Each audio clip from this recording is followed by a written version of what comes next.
That looks so sick, I'm not gonna lie.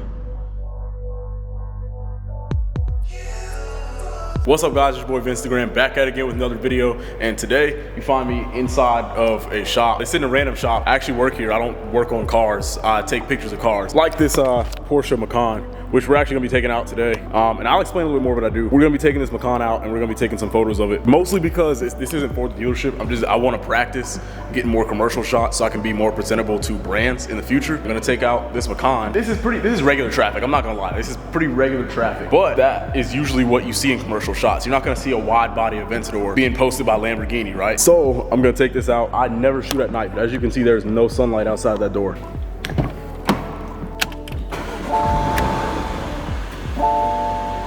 So this is pretty much a base Macan. Not a Macan S, not a Macan GTS, none of that, nothing fancy, just a base Macan. So I'm gonna try and shoot with this. It's pretty decently optioned, not everything is in there, but like definitely not sport. It doesn't have sport chrono, it doesn't have the leather dashboard and all that. It just has like kind of like the base leather. It's still pretty nice though. I think it'll be a pretty presentable car just to try out on. It's not an ugly car. Like I feel like this Jeep Compass, for example, would be a lot harder as like to shoot. Maybe, is that a Cherokee? It's a Jeep Cherokee, but that'll be a lot harder to shoot than this Macan right here. So, I mean, it's definitely like an easier car just because of how good it looks from the beginning. So, I mean, it's a Porsche. There isn't a bad looking Porsche in the lineup right now, so.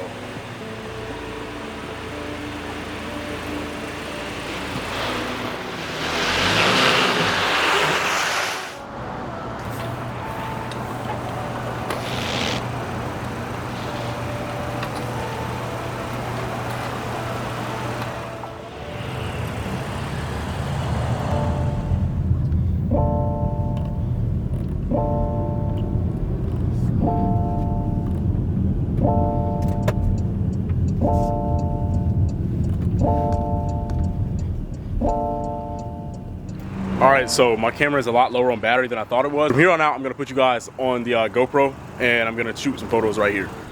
All right, let's go ahead and make sure everything's nice and clean. So that would suck to take like long exposures and nothing's clean. So I'm gonna go ahead and clean my camera lens off with my Apple cleaning cloth. I did not pay $20 like this for everybody else. It came with my Magic keyboard that I bought a while ago. Try not to get fingerprints on the car. Here I go put my elbow to close the door because my hand is full. Let's go ahead and close this door. I think I like how the car is posed right now. I kind of pulled in for that reason right here. Let me see what it looks like on camera. Yeah, that looks sick. So, and honestly, it'd be nice to have a little bit of light on this side because I don't have any artificial light. And I left the signal light on. Let me turn that off. Oh, there we go. All right. Now, I want to get quite a few exposures and just kind of like, actually let me move the car. I want to move the car a little bit. It's bothering me just a tad. So I'll go ahead, turn the wheel this way, reverse, and then, hold on, close the door. First, just a tad, get that angle just right. There we go. I don't know if I want to turn the car off to get rid of the exhaust fumes. I don't know if that's going to be a problem. We're going to try it out and we're going to see. First time out here shooting long exposures at night, so it should be interesting. I almost want to get the 50 out. That's kind of been glued to my camera recently, but I feel like the 35 is looking nice right now. So I might go with the 35. Well, this is a 16 to 35 actually, but I'm zoomed in to 35. Can you guys see that? I hope you can see that. See what's on my camera screen. Go ahead and tilt that up just a tad. Man, I gotta get these verticals right. It's hard with a wide angle to really get your verticals how you want them. Because like when you move one way, it gets distorted for another. I like how that looks. Yeah, let's go like that. And then we'll just try different exposures. Pull that way down. I really like that actually. Let's go all the way open. Pull the ISO down to 100. Let's go. Hold on, what's the long? This is the first time I've gone into seconds on my camera to actually get it to expose. I really like how that looks. Let me move the CPL around. I don't know if I like the reflections on the side or not. You know what? I think a lot of commercial shoots that I see, they like the reflections on the side. I'll double polarize. That way I have both options that I can choose. Right now I'm kind of exposing for just the car as a subject as a whole. So I'm gonna put the focus point on the light. Actually, I'm gonna go ahead and turn the car off. That's bothering me. I don't like the exhaust fumes coming out the back at all. So let's go ahead and turn this off. But I wanna keep there we go. Yeah, I wanna keep the lights on. Leave it in accessory. Do I have the key in my pocket? I need to put the key in my pocket.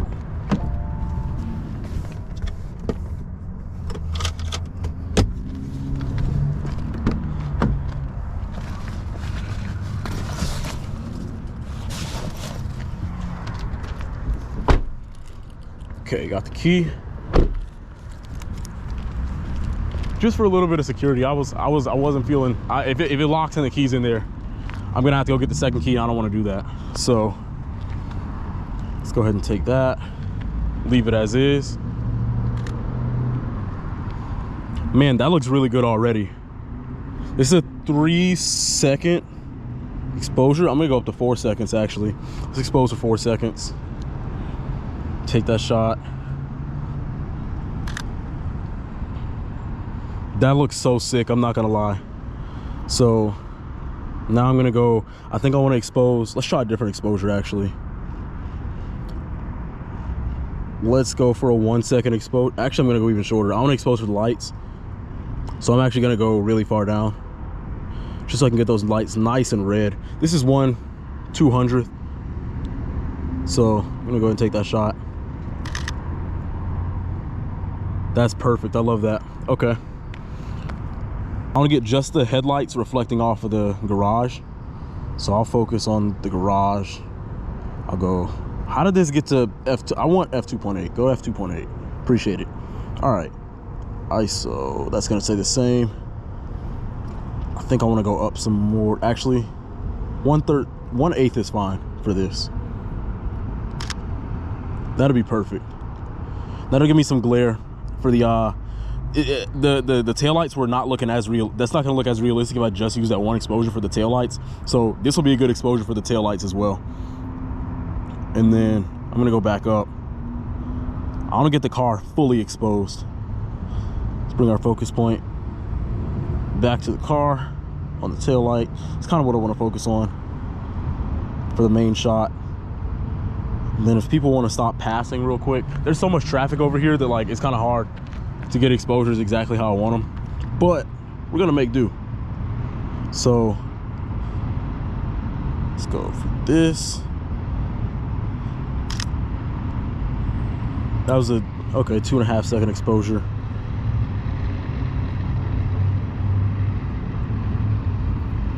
I'm gonna bring it down. I'm just playing around with these guys. Let's see, I do want one of the road at 4 seconds without the tail lights glaring on it, or maybe I'll go down a little bit at 3 seconds or 2, or honestly that 1 second. Yeah, I'm feeling that. So I'm gonna go turn the lights off.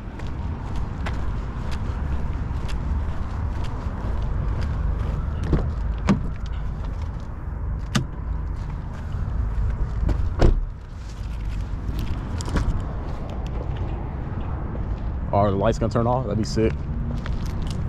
Brother, that would be sick. The lights will turn off, come on. I'll take an exposure while it's not though, just in case I like it.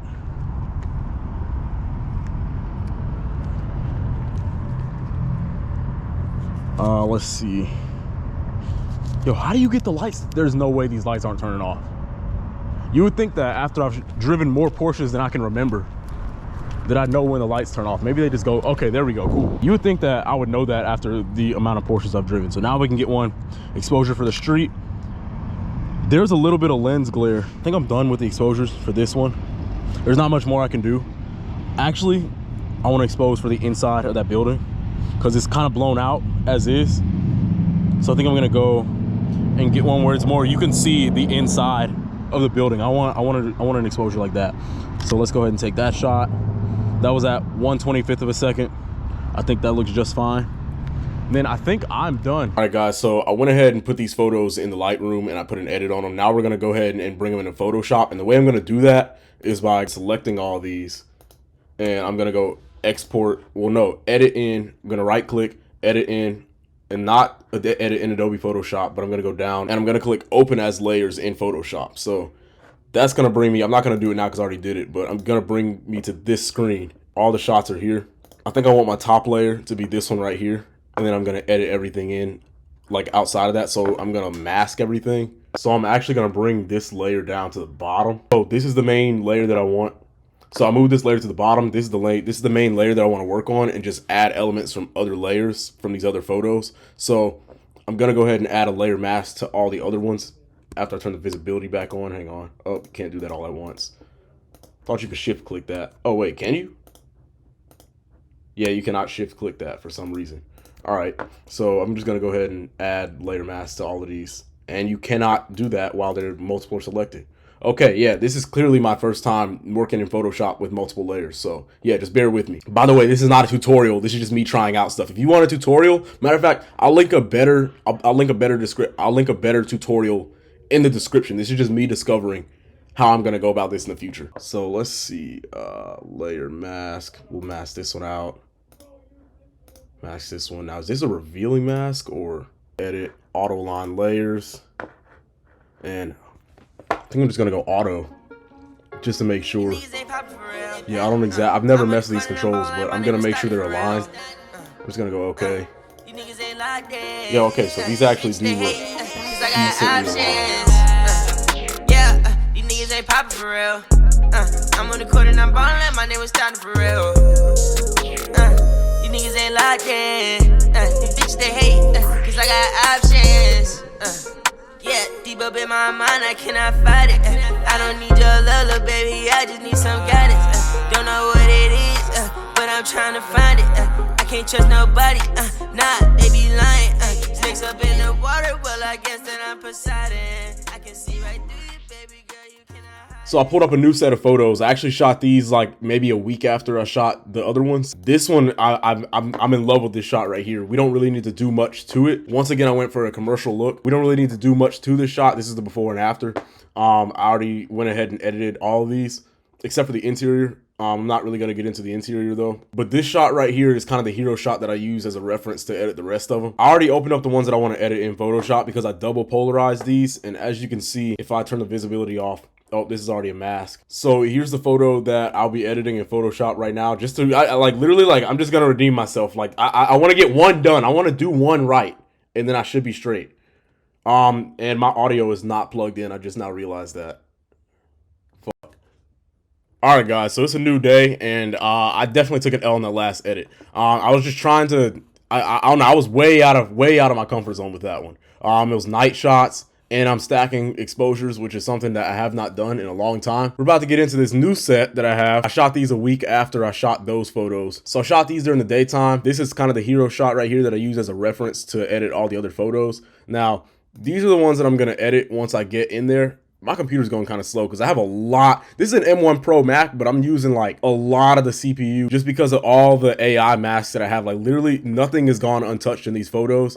As you even like the windows, each of these window panes are individual masks just so I can darken the windows because there's a lot of like distracting elements inside there. I've already exported these two into Photoshop and I already set up a mask on this one so you can't actually see this one. This is what it looked like before I added the mask. In all the other edits, I already went and removed these magenta and blue elements in this exposure right here. I got rid of that. They were in here as well, but I didn't bother on the second exposure, and I didn't actually do this to expose the second time. I did these to double polarize. So I had reflections on multiple angles of the car and I wanted to get all of them off just about. Well, not all of them. I wanted it to still look realistic. Like I didn't want it to look like we're shooting inside of a studio, but the car is outside and there's shadows and reflections and whatnot. But I want to get rid of a lot of the ones that are kind of on major design elements of the car. So like the windows, I darkened those out. I polarized on this one for this pane of the car, for this side of the car. On this one, I polarized for the front of the car. Control click on both of these, and then I'm gonna go edit, auto align layers, and I'm just gonna leave it on auto. Okay, gonna wait for that. There's a little bit of transparency along the edges because it moved them around, but that's fine. I'll recrop. Pretty much what I'm doing right now is masking out the front of this car to then go on this exposure because I wanted, this is gonna be the main exposure that I'm using. I'm gonna add a mask to this top layer so that I can only get this front end of the car, because really, and all these masks are kind of off slightly because I really just copied and pasted all the settings, including the masking from the first photo that you see right here onto this photo. So not everything's going to be completely precise, but I don't need it to be for the front end. I'm just going to go ahead and add a mask. So I'm going to go layer mask. I'm going to go reveal all. And then I'm gonna go Command I to invert that mask. So now when I paint white, it's gonna reveal. And when I paint black, it's gonna erase it. Now I can go ahead and mask everything out on the front. That just looks so much better already, getting rid of the reflections. Oh yeah, those colors, even in the orange, like as you can see as I mask across that, it's just so much deeper. I think I'm gonna need to go back and get rid of some of these magenta elements right here. But I mean, we should be straight. It looks really good right now. So I'm just gonna go ahead and get rid of this. I'm gonna actually be serious about it. She like to dance, so I practice my moves. Rips in my pants, This I put on the shoes. Roll some plans in my plans. Backwards kings all we use. Need to advance by advance. Lately there's girls on my arm, so I'm playing for two, yeah. Top flow expansion. Nowadays nothing feels like home except a mansion. Write myself a Romeo role, I'm romantic. I don't like that little bit of magenta. I'm gonna go back, and what I did to get rid of the magenta in these photos, because it did have the same problem, and I posted it in a group chat with some other photographers, and they're like, the magenta is pretty strong in some of these reflections. So what I did is take a mask, and if it'll show you the mask, as you can see, I had like a lot of different masks, and if you open up just one of these, that's it. This is why my computer's going so slow right now, because of all of these and all of these. I have like 50 plus different masking elements at least on each of these photos, and then like another like 20 healing brushes. Now it's slowing down again. That's getting on my nerves. As you can see, if I go through my mask, I increase the color temperature. I'll move the tint back away from the magenta to the green, and it got rid of a lot of the magenta that was up around this area, up on the roof line, up under the shadows over here, and around the trunk right here. And there probably are better ways to do it. Like you can probably use a heal brush or a clone stamp in Photoshop to do that. I don't feel like exporting all these photos into Photoshop and doing that, so that was an easier fix. And I mean, why go into Photoshop if you don't need to? I guess you could have more freedom. A lot of guys just prefer to edit straight up in Photoshop, which is fine by me. I mean, I might end up doing that at some point. I'm definitely less versed in Photoshop than a lot of these other professionals. That's definitely something I need to practice with, and that's kind of why I started practicing in Photoshop. So back to Photoshop. So I think when I bring these back into Lightroom, I'm going to get rid of those with the same settings on a brush to mask that out. Same thing right here. That's a bit weird. Right here, right here. I'm just gonna have to brush over those. I thought I got most of it. I don't know if I did it on this photo actually. Yeah, I'm gonna have to go back for those. I just don't want a lot of blue. Like I don't want to get rid of, I could desaturate the magentas and the blues and the purples and all that, and it would get rid of that. But then you'd have gray spots right here, unless you brought the luminance down as well to match in with the shadows. But then it still looked kind of wonky, and I want it to look more consistent with the paint rather than just like, oh, let's get rid of the magentas, let's get rid of the blues. I'm gonna probably bring this back in the Lightroom and get those out of there. And I think we can call it a day with this photo. Oh, forgot one thing. Like I said, the edges are kind of transparent because I had to auto match these. So I'm just gonna pull it in ratio 1:2. Oh, wrong way. 2:1. And we can kind of crop in just a tad. I just want to get rid of the transparency, but still kind of have everything where I wanted it and have the same kind of position. So I think that should work. So this is the before, this is the after. And that's kind of what all the photos looked like. This color, I really wanted it to pop because it pops like this. In real life, it pops like this. I wanted it to look like that on the photo. I wanted to portray that, which is why I did such an extreme edit and really kind of get everything how I remembered it. When you're looking through your JPEG previews in Lightroom, they look a lot more vibrant than they do once you're looking at the actual RAWs. And the JPEG kind of got a little bit closer to this, but the RAW was not. Luckily, RAWs give you a lot more flexibility, as a lot of y'all know who do photography. I was able to make this into this with what was given to me in the photo. So I'm pretty proud of what I did with this one. Obviously, I'm gonna go practice night photos again. I just want to get good at those. I feel like the photos that I had just weren't very good exposures and the angles and everything. If I had more artificial lighting, I would have been able to make do. But I mean, just with the lights coming into the foreground, kind of getting in the way of the subject. So whenever I tried to mask something out, that haziness was not always there with each exposure. I wasn't able to get it how I wanted it to. And I just figured I'd put a pin in that project for now. Sometimes you just got to admit your L's and learn from them and move on. So that's what I'm doing with this one. And I'll try it again and I'll come back with it. And I'll make another YouTube video following up on it. And I'll try another night shoot with multiple exposures. And, you know, I'll get you guys right. It's not going to be a tutorial. It's going to be me learning it again. But, I mean, I got to come back from that. So yeah, look forward to another video in the future. Hope you guys enjoyed the video. If you want to see more videos like this, make sure you leave a like and a comment. Let me know you want to see more. Subscribe and turn the notification button on so you're always updated on my videos that are coming out. Appreciate it. See you guys later. Peace. She like to dance, so I practice my moves. Rips in my pants, this I put on the shoes. Roll some plans in my plans. Backwards kings all we use. Need to advance by advance. Lately there's girls on my arm, so I'm playing for two, yeah. Top flow expansion. Nowadays nothing feels like